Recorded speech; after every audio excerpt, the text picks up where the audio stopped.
Coming to us from Bizarre Creations, the developer best known for Project Gotham Racing, Fur Fighters, and Geometry Wars, Disney's Treasure Planet is a surprisingly fun 3D platformer that is a blatant ripoff of Jak and Daxter. Following the events of the movie, which is just a retelling of Treasure Island with a sci-fi theme, you play as Jim Hawkins on his quest to find Captain Flint's treasure, which has been hidden away on Treasure Planet, the map to which Jim accidentally discovers. The game moves the story along via in-game cutscenes and even uses clips from the actual movie, which you will not see in this review. The general game is blatantly Jak and Daxter, from the collecting of beacons being like the collection of power cells to the controls, objectives, and even the life system in the game.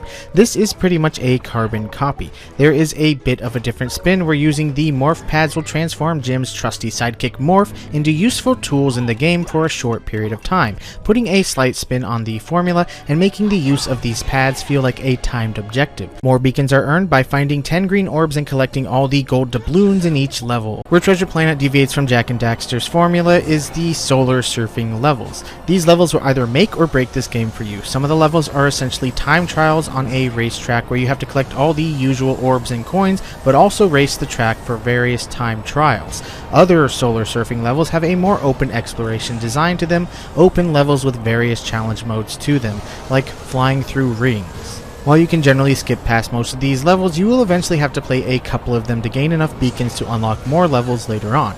Your patience for time trial racing and vehicle-based challenge modes will determine how much you enjoy the game overall. I find these modes to be okay at best, and they can be incredibly unfair and frustrating at times as well.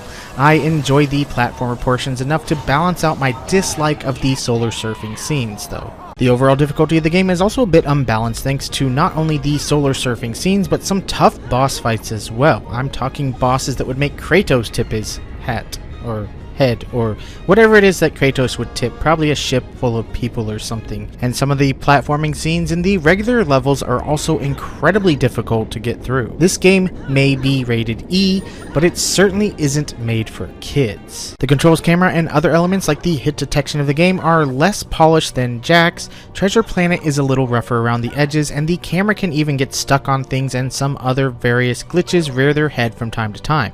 Nothing game breaking, but this is definitely a less polished experience overall. That being said, the movement, camera, jumping, and attack controls are solid overall. The graphics are pretty good, not as bright and colorful as other platformers on the system, but they look good for a 2002 PS2 release. The art direction follows the movie and is also good as well. The music is excellent. I'm not sure if the score was taken from the movie itself, as I've never actually seen this movie. The voice acting is also exceptional, using the actual voice actors from the movie.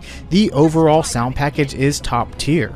The bottom line, while not a top-tier platformer on the PS2, and there are even some lesser-known lower-tier platformers like Haven, Vex, iNinja, etc. I would suggest over this game, I still enjoy Disney's Treasure Planet every time I put it into my system. This is a licensed game that, despite its flaws and lack of polish, admirably copies the Jak and Daxter formula and is, quite frankly, better than it should be thanks to a talented developer taking the reins.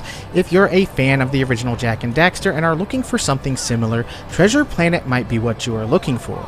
You can find this game dirt cheap online, and for the asking price, this is a good buy. I enjoyed this game more than I ever thought I could.